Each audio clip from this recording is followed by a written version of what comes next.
नमस्कार, मैं हूं आपकी पत्रकार नैना शर्मा और उम्मीद करती हूं कि आप सब स्वस्थ होंगे, आप सब अच्छे होंगे। तो फिर से स्वागत करती हूं मैं एक और बार आपका CCN न्यूज़ 24 में एक नई खबर के साथ।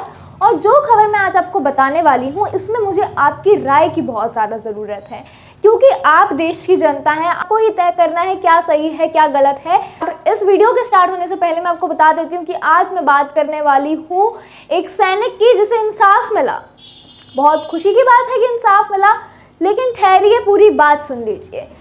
1971 के युद्ध में एक सैनिक को अब 52 साल के बाद न्याय मिला। जी हाँ, 52 साल के बाद। तो क्या उसे न्याय मिला? न्याय उसे मिला? बहुत बड़ा सवाल है। आइए पूरी खबर आपको विस्तार में समझाती हूँ। आपको पूरी इंफॉर्मेशन लिखी हुई भी मिल जाएगी और यही मैं आपको समझाती भी हूँ। 1971 के युद्ध के दगत सैनिक को 52 साल बाद न्याय मिला। बहुत कम बहुत देर। सिख रेजिमेंट के सिपाही श्याम सिंह को 1971 में भारत पाकिस्तान युद्ध में एक आंख खोने के बाद अमान्य ग्रेजुटी के रूप में 1341.35 रुपए मिले। युद्ध चोट पेंशन पाने के लिए 50 साल की लड़ाई लड़ते हुए मई 2021 में उनकी मृत्यु हो गई, जिससे उन्हें देने से इनकार कर दिया गया था। अब उनकी विधवा कर्नल कौर को वह पेंशन दी गई है जिसके श्याम सिंह हकदार थे, लेकिन आधिकारिक उदासीनता के कारण उन्हें पेंशन देने से इनकार कर दिया गया था। श्याम सिंह और उनके कानूनी उत्तराधिकारी कर्नल कौर को राहत देते हुए सशस्त्र बल न्याय अधिकरण के न्यायमूर्ति DC चौधरी और लेफ्टिनेंट जनरल रणबीर सिंह की खंडपीठ ने एक विकलांग सेना के प्रति प्रतिवादी के कठोर और दमनकारी सर्वे पर टिप्पणी दी, जिसे युद्ध के दौरान चोट लग गई थी। गांव खानपुर तहसीलदार बंदूर जिला मोहल्ले के निवासी सिपाही श्याम सिंह 9 दिसंबर 1971 को पूंछ सेक्टर में 6 सिखियों के साथ सेवा कर रहे थे जब उनके पास एक पाकिस्तानी मोटर बम विस्फोट हुआ। परिणाम स्वरूप उनकी दोनों आंखों में चोट आई और उन्हें सेना अस्पताल राजौरी में रेफर कर दिया गया था। उनकी एक आंख की रोशनी चली गई, लेकिन रिलीज मेडिकल बोर्ड ने 2 साल की अवधि के लिए उनकी विकलांगता का आकलन 20% किया और इसे ना तो सैन्य सेवा के लिए जिम्मेदार माना और ना ही इसे बढ़ाने वाला बताया।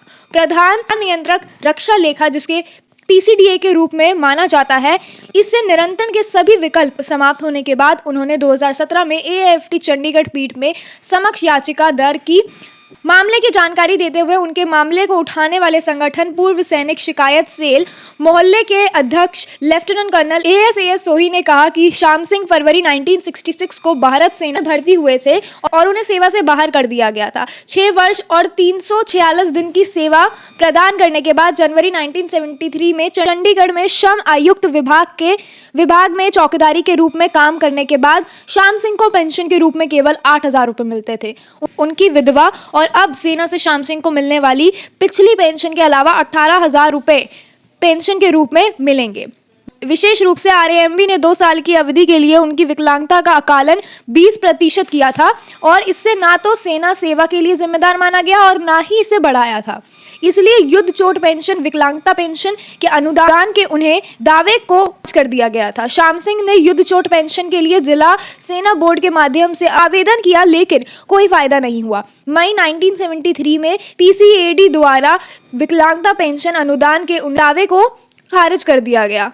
अवैध ग्रेजुटी रूप 1341.35 उन्हें मनी ऑर्डर के माध्यम से अगस्त 1973 के महीने में भेजे गए थे।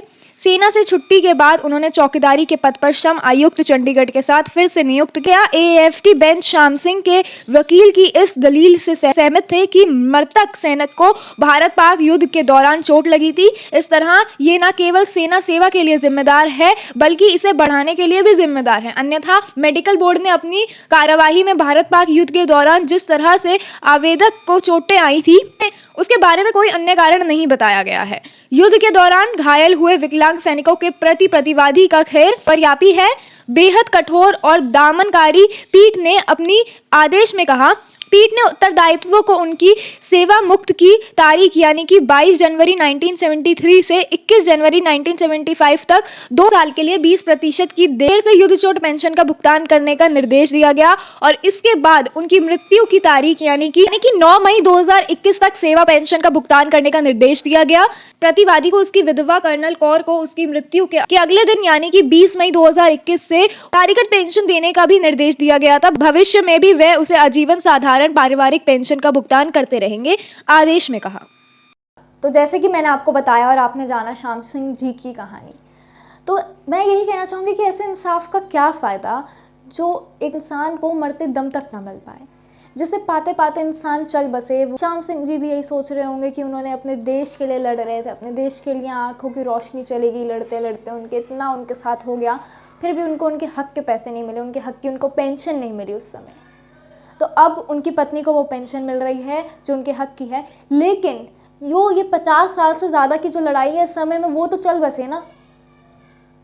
उनको कितनी तकलीफ हो रही होगी कि जिस देश की वो सेवा कर रहे हैं वो देश उनका साथ ही नहीं दे रहा था, उनको अपने हक के लिए 50 साल से ज़्यादा लड़ना पड़ा। आप इस बारे में क्या कहना चाहेंगे कमेंट सेक्शन में ज़रूर बताइएगा। अभी तक बने रहने के लिए धन्यवाद। मैं हूं आपके साथ आपकी पत्रकार नैना शर्मा। उम्मीद करती हूं ये वीडियो आपको अच्छा लगा होगा। अच्छा लगा है तो इस वीडियो को शेयर करिएगा और ये जो कहानी है वो सब तक पहुंचाइएगा, ताकि ये जो श्याम सिंह जी के साथ इतने समय बाद इंसाफ हुआ है इसकी कहानी सबको पता चले। जय हिंद, जय भारत।